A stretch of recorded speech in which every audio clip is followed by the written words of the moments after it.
हर साल बिजली गिरने के चलते हमारे देश भारत में 2000 से भी ज्यादा लोगों की मौत हो जाती है। ये बिजली सिर्फ कुछ ही सेकंड्स के लिए गिरती है और ये गिरने के साथ कई लाखों करोड़ों वोल्ट का झटका दे जाती है। लेकिन क्या होगा अगर आप कहीं दूर ऐसे जगह से गुजर रहे हो जहाँ दूर दूर तक कोई शेल्टर नहीं है और वहाँ अचानक से तेज बारिश और बिजलियों का कड़कड़ाहट शुरू हो जाए, तो इस सिचुएशन में आपको क्या करना सही रहेगा और क्या होगा सपोज आप कार चला रहे हो और कार में अचानक से बिजली गिर जाए। इस वीडियो में हम आपको लाइटनिंग से बचने के कुछ ऐसे तरीके बताएंगे जिससे आप बेफिक्र और सुरक्षित घर पहुंच सकते हैं। ये वीडियो बहुत यूजफुल होने वाला है, इसलिए इस वीडियो को एकदम लास्ट तक देखना। बिजली से बचना है तो हमें बिजली के बारे में कुछ विशेष जानकारियां होना जरूरी है। जैसे बिजली एक चार्ज है जो कि डिस्चार्ज होने के लिए जमीन पर गिरती है। आसमान से गिरने वाली बिजली लगभग 4 से 5 किलोमीटर लंबी होती है। ज्यादातर लाइटनिंग स्ट्राइक डायरेक्टली जमीन पर नहीं गिरते, ये जमीन से ऊपर ऊंचे ऊंची इमारतों, पेड़ों और टावर जैसी जगहों पर अपना प्रभाव डालती हैं। अब इसे थोड़ा और अच्छे से समझते हैं। बिजली गिरने का असली रीजन बादल में फॉर्म होने वाली चार्जेस का है। बादल में दो तरह का चार्ज होता है, नेगेटिव और पॉजिटिव। पॉजिटिव चार्ज हमेशा क्लाउड के टॉप में होते हैं और नेगेटिव क्लाउड के बॉटम में। जब किसी बादल में नेगेटिव चार्ज पॉजिटिव चार्ज के मुकाबले ज्यादा हो जाता है, तब चार्जेस अनबैलेंस्ड हो जाते हैं और रैंडमली मूव करने लगते हैं। अब ये तभी स्थिर होंगे जब नेगेटिव चार्ज पॉजिटिव चार्ज के इक्वल हो, जिसको हम पोटेंशियल डिफरेंस भी कहते हैं। और ग्राउंड के टच में जितने भी कंडक्टिव चीजें आते हैं, यानी जिससे करंट पास हो सके, वो सब पॉजिटिवली चार्ज रहते हैं।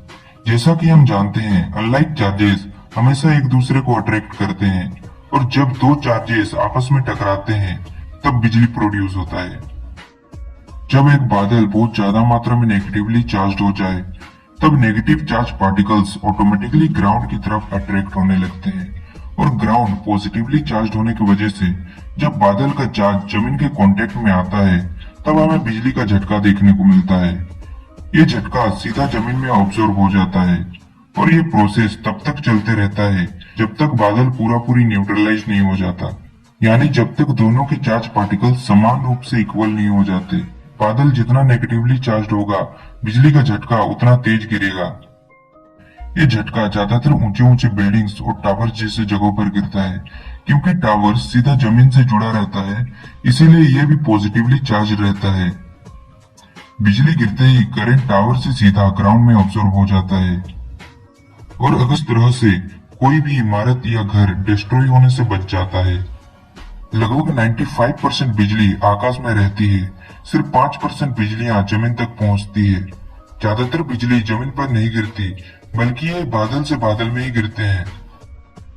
सो अब बात करते हैं how to protect yourself from lightning. बिजली गिरने से अपने आप को कैसे सुरक्षित रखा जाए। यहाँ पर बिजली से बचने के बहुत सारे सिचुएशन हो सकते हैं। मान लीजिए अगर आप कहीं ऐसे दूर जगह से गुजर रहे हो जहाँ दूर दूर तक कोई घर द्वार, कोई शेल्टर नहीं है और वहाँ अचानक से तेज बारिश और बिजलियों का कड़कड़ाहट शुरू हो जाए, तो ऐसे सिचुएशन में क्या करें। सबसे पहले तो आपके पास जितने भी कंडक्टिव चीजें हैं उनसे दूरी बना के रखिए। अगर आप सोच रहे हैं ऐसे हालात में पेड़ के नीचे छिपने का सबसे सटीक जगह होगा, तो मैं बता दूं, जमीन पर गिरने वाली बिजलियां बड़े और ऊंचे पेड़ों पर बहुत आसानी से गिरते हैं। एक रिसर्च के दौरान जब बिजली गिरने वाली जगहों का स्टडी किया गया, तब यह पता चला कि 27% बिजलियां खुले मैदान में गिरने का संभावना होता है, पेड़ों पर गिरने का संभावना 16% होता है और पानी में 13%। लेकिन 56% बिजली गिरने का संभावना ऊंचे जगह जैसे पहाड़ी या इलेक्ट्रिक पोल जैसे जगहों पर होता है। इसीलिए जितना हो सके ऐसे जगहों से दूरी बनाएं। अगर आप ऐसे जगहों से दूर एक ओपन फील्ड में हैं, तो यहाँ पर आपको तुरंत स्क्वाट पोजीशन में आ जाना चाहिए, जहाँ आपका एक हाथ दूसरे हाथ के बीच में हो। ये पोजीशन आपको बिजली से बचने में बहुत हेल्प करेगा।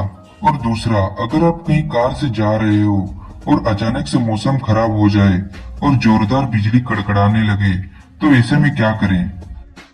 अगर आप कार के अंदर हो तो आपको बेफिक्र रहना चाहिए, क्योंकि कार्स कंपनीज कार्स को इस तरीके से डिजाइन करती हैं जिससे कि अगर बिजली कार पर गिरे तो ये सीधा ग्राउंड में चली जाएगी और कार के अंदर बैठे इंसान को कोई नुकसान नहीं होगा। लेकिन अगर आप बाइक या साइकिल जैसे टू व्हीलर पर सफर कर रहे हो जिसमें छत मौजूद नहीं है, तब आपको तुरंत टू व्हीलर से उतरकर कहीं सुरक्षित जगह में आसरा ले लेना चाहिए। इन सभी से अलग थंडरस्टॉर्म के टाइम अम्ब्रेला कैरी करना भी कोई अच्छा आइडिया नहीं है, क्योंकि अम्ब्रेला में मेटल फ्रेम होता है और सभी जानते हैं कि मेटल इलेक्ट्रिसिटी के गुड कंडक्टर्स होते हैं।